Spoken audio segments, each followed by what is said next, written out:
Welcome to Listen and Learn Code, the podcast where you learn about programming and tech topics without needing to watch a screen. This podcast is unique in its focus on explaining deep technical topics in a primarily audio format. I'm Michael, your host, and in this episode, we'll dive deep into Django. This podcast is designed to help you grasp the foundational and advanced aspects of Django, making it accessible wherever you are. If you're looking for additional materials to complement what you hear in the podcast, I've got you covered. I maintain a public GitHub repository where you can find text versions of the podcast, code examples, diagrams, and other resources to help you grasp these concepts more deeply. You can find a link to the repository in the description. Today, we're going to talk about a concept in Python called Mixins. To understand what Mixins are and why they're useful, we first need to take a quick look at some fundamental ideas in object-oriented programming, which is the programming style that Python uses. In object-oriented programming, the two main concepts we often talk about are inheritance and composition. Let's start with inheritance.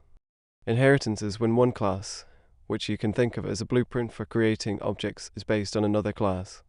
The new class, called the child class, inherits attributes and methods from the existing class, called the parent class.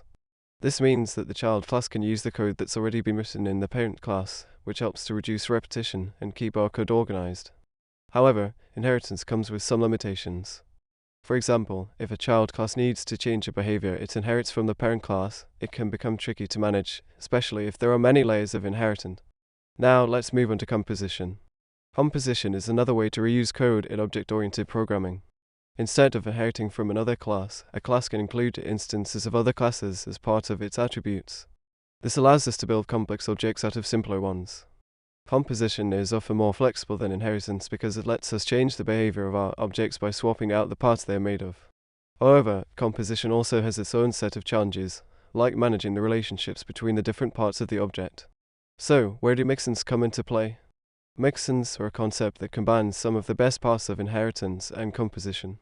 A mixin is a type of class that is designed to be used in combination with other classes to add specific functionality to them. Unlike a regular parent class, a mixin is not meant to stand on its own. Instead, it provides a set of methods or attributes that can be mixed into their classes. This means you can use mixins to add features to your classes without having to create deep and complicated inheritance hierarchies. What makes mixins different from regular classes or traditional inheritance is that they are meant to be small and focused. A mixin usually has a single responsibility, which means it's designed to do one thing really well, and it doesn't try to be a full-fledged class on its own. This makes mixins very modular and reusable. You can think of them as building blocks that you can mix and match to create classes with exactly the functionality you need. So, why should you use mixins? One of the biggest benefits of mixins is that they allow you to write modular and reusable code. Because mixins are small and focused, you can use them to add the same functionality to different classes without repeating yourself. This makes your code easier to maintain and less prone to errors. Another advantage of mixins is that they can help you avoid some of the problems that come with traditional inheritance, like deep and complex class hierarchies. Instead of creating a long chain of parent and child classes, you can use mixins to add only the features you need to each class, which keeps your code base simpler and more flexible. In real-world scenarios, mixins are especially useful when you need to add common functionality across multiple classes. For example, if you're building a web application and you want to add logging capabilities to different parts of your app, you could create a logging mixin and add it to any class that needs logging. This way, you don't have to write the same logging code over and over again, and if you need to update how logging works, you can do it in one place. Mixins also shine in situations where you have cross-cutting concerns, which are features that affect multiple parts of your application. These might include things like authentication, validation, or error handling. By using mixins, you can keep your code organized and avoid cluttering your classes with unrelated functionality. Instead, you can mix in only the features you need, exactly where you need them. Now that we've covered what mixins are and why they're useful, in the next part of our lesson, we'll dive deeper into how to design and implement mixins effectively in Python. We'll talk about the characteristics that make a good mixin, common pitfalls to avoid, and how to create your own mixin step by step. Stay tuned as we continue exploring this powerful tool in Python programming. When you're designing a mixin, there are a few important characteristics that you should keep in mind to ensure that your mixin is effective and easy to use. First and foremost, a mixin should be small. By small, I mean that it should focus on doing one specific thing really well. Unlike a regular class that might handle multiple responsibilities, a mixin should have a very narrow purpose. For example, if your mixin is meant to add logging functionality, it should do just that, nothing more, nothing less. This focus helps to keep the mixin simple and reusable. In addition to being small, a mixin should be independent. What I mean by independent is that the mixin should not depend on any specific class structure or require the presence of certain methods or attributes in a classes it's mixed into. A good mixin should be able to integrate with different classes without any issues. This independence makes the mixin more flexible and allows it to be used in a wide variety of situations. It's important that the mixin doesn't assume too much about the classes it will be mixed into because that could limit its usefulness. Another key feature of a mixin is that it should not have its own state. By state, I'm referring to instance variables that store information specific to a particular object. Instead of managing its own state, a mixin should rely on the class it's mixed into to handle any state-related concerns. This is important because it keeps the mixin simple and avoids conflicts with the classes that use it. When a mixin is stateless, it can be used with different classes without worrying about interfering with the state management of those classes. Now that we've covered the characteristics that define a good mixin, let's talk about some common pitfalls that you should avoid when designing mixins. One of the biggest mistakes people make is tightly coupling a mixin to a specific class or set of classes. Tight coupling means that the mixin is designed in such a way that it only works with certain classes, and it can't easily be reused elsewhere. This defeats the purpose of a mixin, which is supposed to be flexible and reusable. To avoid this, make sure your mixin doesn't rely on specific base classes or assume that certain methods or attributes are present in the class it's mixed into. Another common pitfall is making the mixin too complex by adding too many features or trying to do too much. Remember, a mixin should be small and focused on a single responsibility. If you find yourself adding more and more functionality to a mixin, it might be a sign that you need to create multiple mixins instead of trying to cram everything into one. This approach not only keeps your mixin simple, but also makes it easier to maintain and debug your code.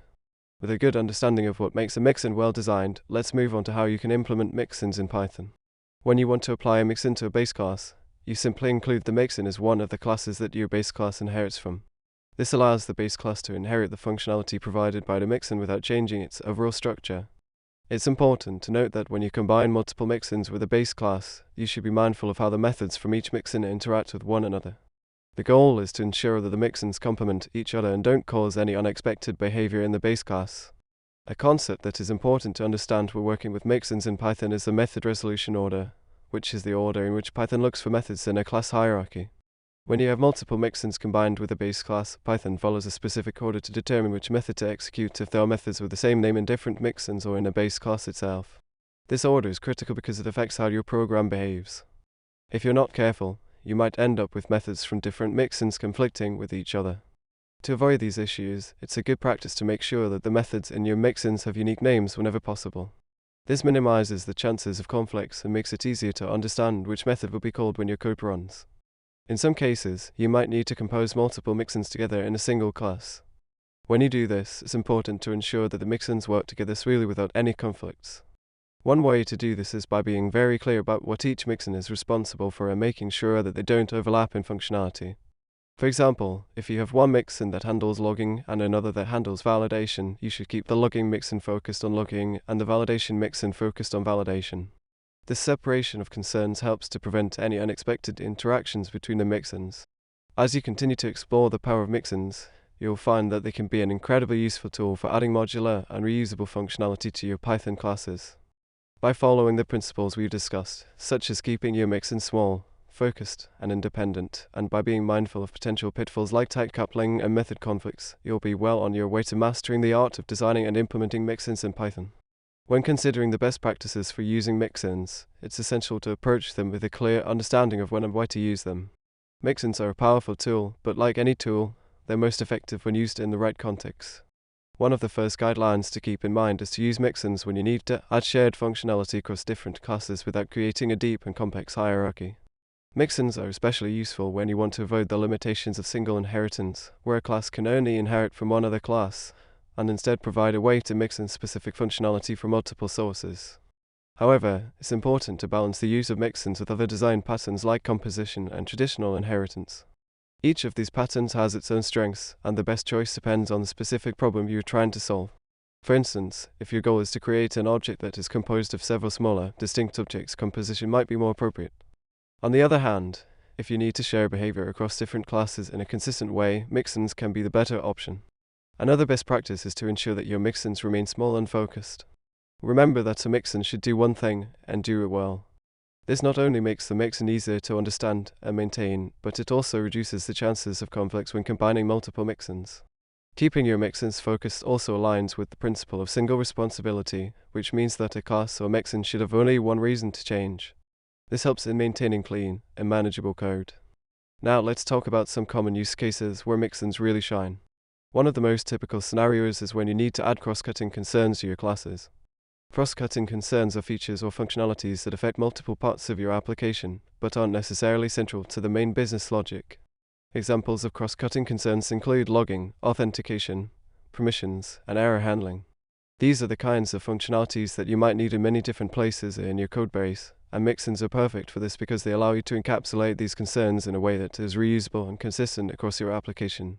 For example, imagine you're building a web application where many different classes need to check if a user is authenticated before performing certain actions. Instead of writing the authentication check in each class, you could create an authentication mixin that handles this for you. Then, you can simply mix this functionality into any class that requires it. This not only saves you from repeating code, but it also ensures that the authentication logic is centralized in one place, making it easier to update and maintain. Another area where mixins are frequently used is in frameworks and libraries that need to provide a flexible way for developers to add functionality to their classes. A great example of this is the Django web framework, which uses mixins extensively in its class-based views. In Django, mixins allow you to add features like handling different types of HTTP requests, providing template rendering, or managing user permissions in a way that is both modular and easy to use. By mixing in just the functionality you need, you can create custom views that are tailored to your specific requirements without having to write a lot of boilerplate code. In addition to these common use cases, mixins can also be used to add capabilities to data models, handle repetitive tasks like validation, or even implement complex behaviors like undo and redo functionality in user interfaces. The key is to identify areas in your code where functionality is being repeated or where you need a modular way to add new features, and then consider whether a mixin might be the right solution. As we continue to explore mixins, it's also important to revisit the method resolution order that we discussed earlier. When using multiple mixins, understanding the order in which methods are resolved is crucial to ensuring that your code behaves as expected. The method resolution order determines which method is called when there are multiple methods with the same name in different mixins or in the base class. By keeping your mixins focused and avoiding naming conflicts, you can prevent issues with method resolution and make your code easier to understand and debug. As we come to the end of our deep dive into mixins, let's take a moment to recap the key concepts we've covered. We started by understanding the basics of object-oriented programming, focusing on inheritance and composition, and how mixins fit into this picture as a powerful tool for adding modular, reusable functionality to your classes. We explored the characteristics of well-designed mixins, emphasizing the importance of keeping them small, focused, and independent. We also discussed common pitfalls to avoid, such as tightly coupling mixins to specific classes and making them too complex. From there, we moved on to practical implementation, highlighting the importance of understanding method resolution order and how to effectively combine multiple mixins without causing conflicts. Finally, we examined best practices for using mixins, considering how to balance them with other design patterns and exploring real-world use cases where mixins truly shine. Mixins are a versatile and powerful feature in Python, and when used thoughtfully, they can greatly enhance the flexibility and maintainability of your code. As you continue to work with mixins, I encourage you to experiment and see how they can simplify and improve your projects. Remember that the key to effective mixin usage lies in keeping your code modular and focused, ensuring that each mixin has a clear and specific purpose.